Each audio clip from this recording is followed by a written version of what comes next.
Buen día, todas, todos. Quiero yo también agradecer la invitación para participar en esta mesa. Y quiero también pedirles perdón porque estoy un poco afectada de la garganta y a lo mejor no sé si se me escucha bien. Sí. También quería confesar ante los compañeros de la mesa que yo vengo de la filosofía y del campo de la educación, pero que pertenezco a la academia. Y esto podría parecer un pecado.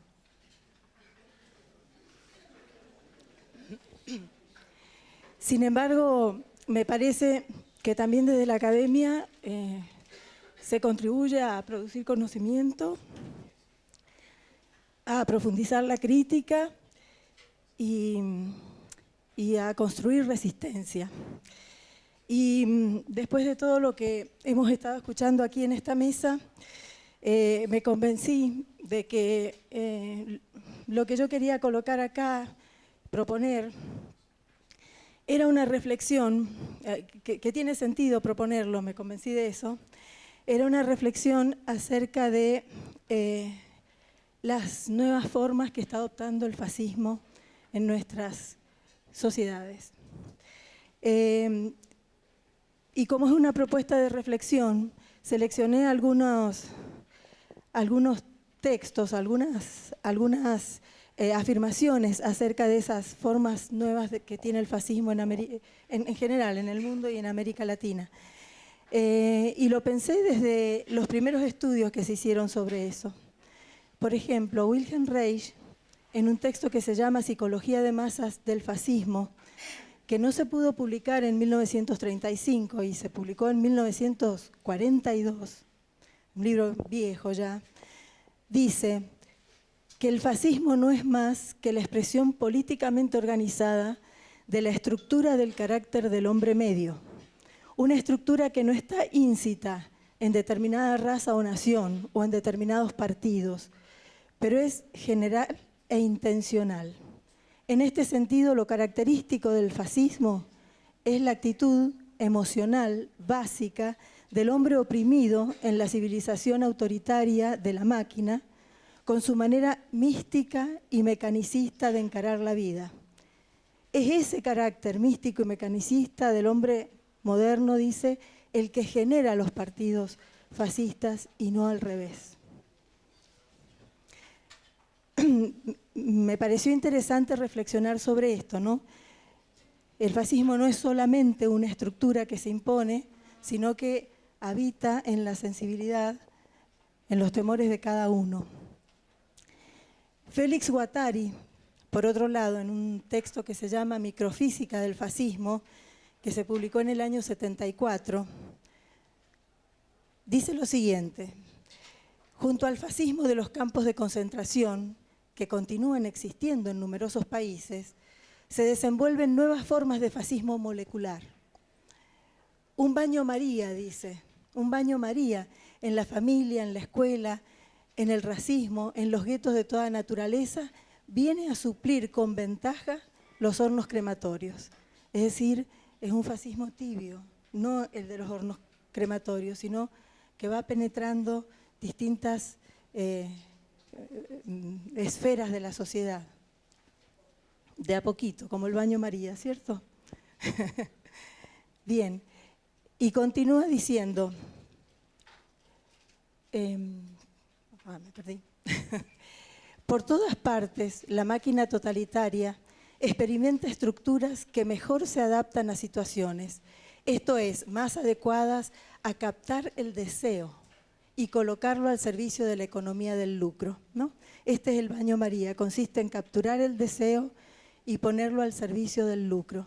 Debería, pues, renunciarse a frases tan simplistas como el fascismo no pasará, no solo porque ya pasó, como pasa sin parar, pasa a través de las más finas mallas, está en constante evolución, parece venir de afuera, pero se encuentra su energía en el corazón del deseo de cada uno de nosotros.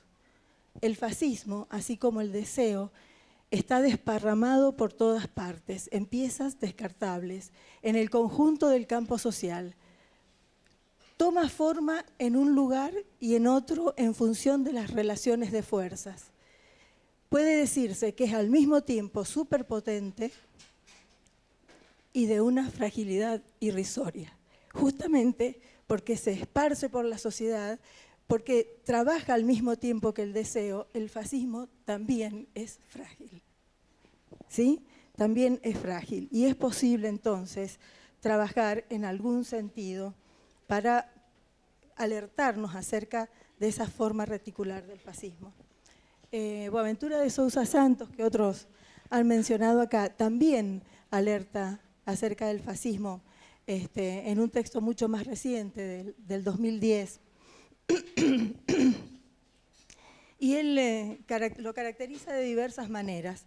Habla de un fascismo, por ejemplo, del apartheid social, que es la segregación social de los excluidos a través de una cartografía urbana, que diferencia zonas salvajes, es decir, zonas habitadas por aquellos que han sido expulsados del contrato social, y zonas civilizadas. También habla de un fascismo contractual que sucede cuando las desigualdades de poder de las partes del contrato social, del contrato civil, son tales que la parte más débil acepta condiciones despóticas en el contrato laboral. Es lo que podíamos ver cuando ponían recién el ejemplo de cómo la megaminería trata de penetrar, ¿no? Y captar a la gente que se ha quedado sin trabajo. También existe el fascismo territorial, que tiene lugar donde actores sociales con fuerte capital patrimonial disputan el control del Estado y lo neutralizan en el ejercicio de su propia regulación social. Y esto también lo apreciamos en el caso de la megaminería, cuando se constituyen en economías de enclave, ¿no? Que no dejan, en donde no pueden penetrar, donde se impone su propia ley. En suma, siguiendo siempre a de Sousa Santos en esto, el fascismo social coexiste con la democracia liberal.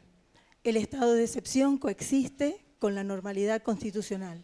La sociedad civil coexiste con el estado de naturaleza. El gobierno indirecto coexiste con el gobierno de la ley. Lejos de ser una perversión de alguna legislación normal originaria, este es el diseño original de la epistemología moderna, la legalidad e incluso si la línea abismal, que desde muy temprano diferenció lo metropolitano de lo colonial, ha sido desplazada, convirtiendo lo colonial en una dimensión interna de lo metropolitano. Llama la atención de Sousa Santos sobre esta coexistencia del fascismo junto a otras formas que podríamos que son democráticas, pero que de todas maneras están siendo penetradas por el fascismo. La pregunta es entonces, ¿cómo se expresa esto en la educación? ¿De qué manera se manifiesta esto en la educación? Bueno, se manifiesta cada vez que el trabajo en el campo de la educación se pedagogiza, es decir, se fija en las funciones disciplinarias que tienden a recortar el tema, el asunto, la cosa tratada, por ejemplo, a medida de los receptores y no a medida del problema mismo que se está tratando, ¿no? Esa pedagogización que hace, que tiene otro efecto, que es el infantilismo también, ¿no?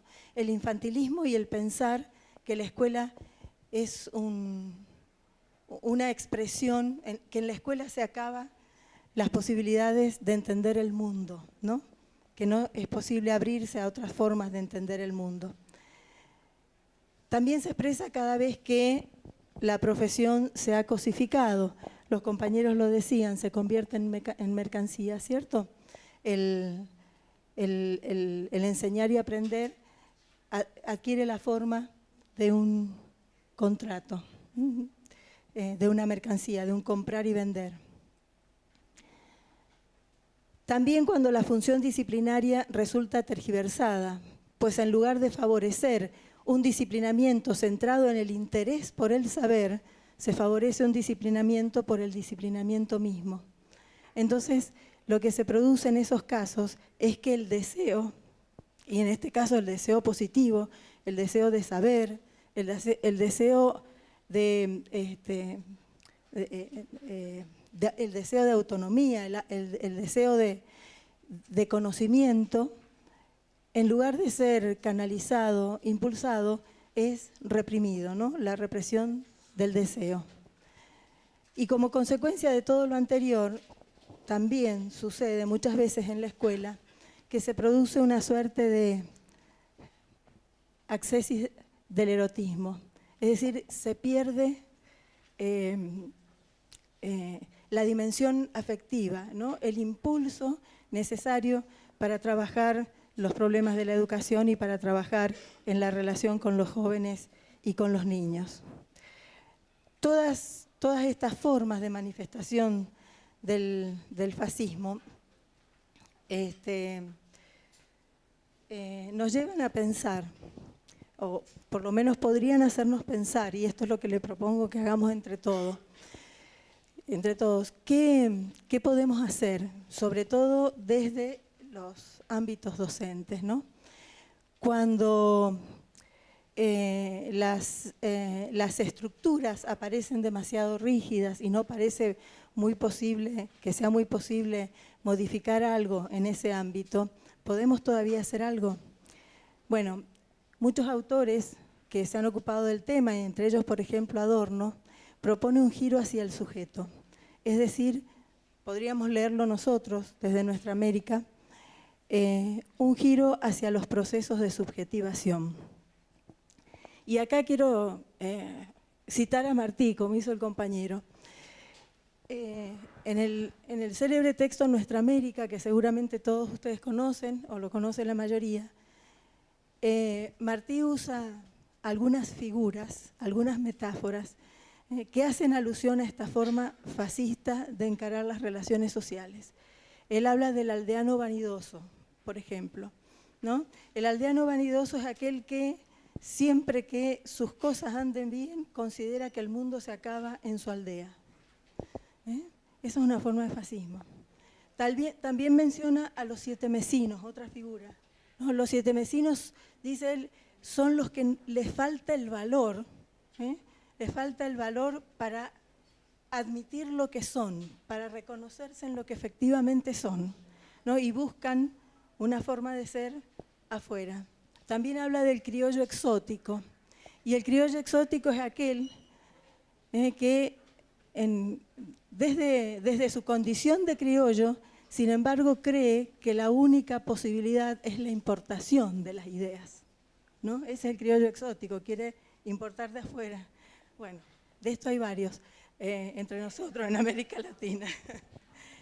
Pero también Martí, en un texto precioso, porque Martí también fue educador y fue profesor de filosofía, tiene un texto muy bonito en donde él se plantea, él fue profesor de filosofía en Guatemala, y en ese texto, que no es un texto, son los cuadernos de apuntes.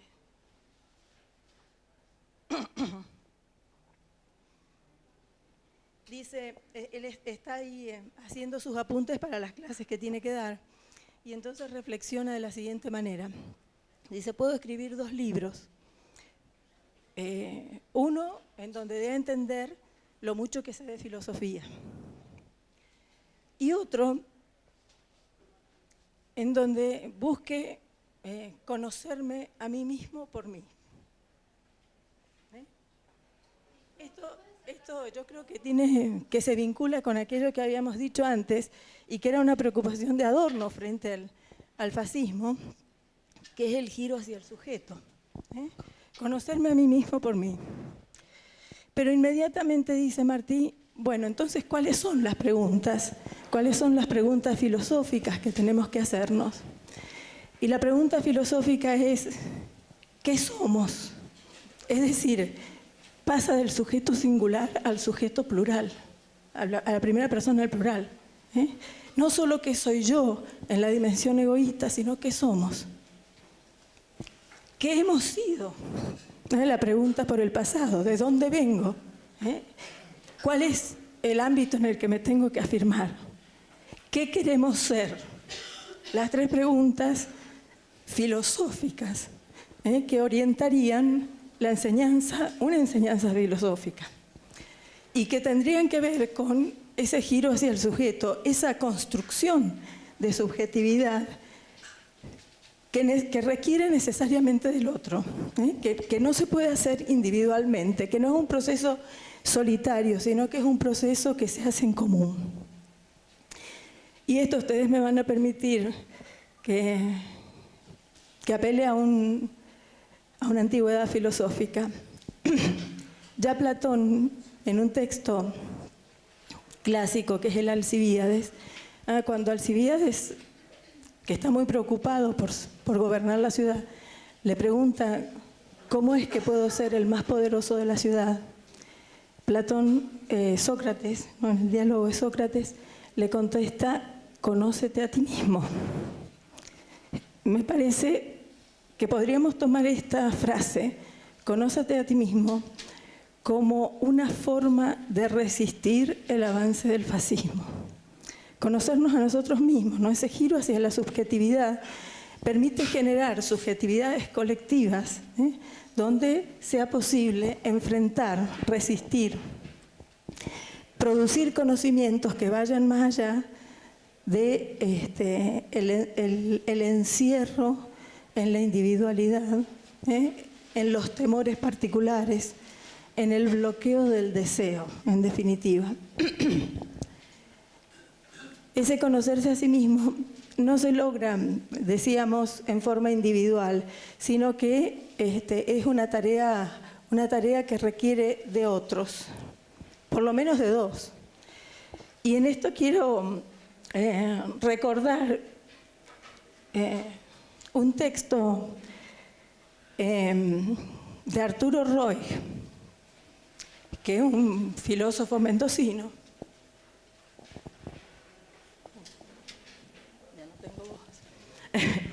Que es un filósofo mendocino que, refiriéndose a Platón y a este pasaje del Alcibíades, dice lo siguiente: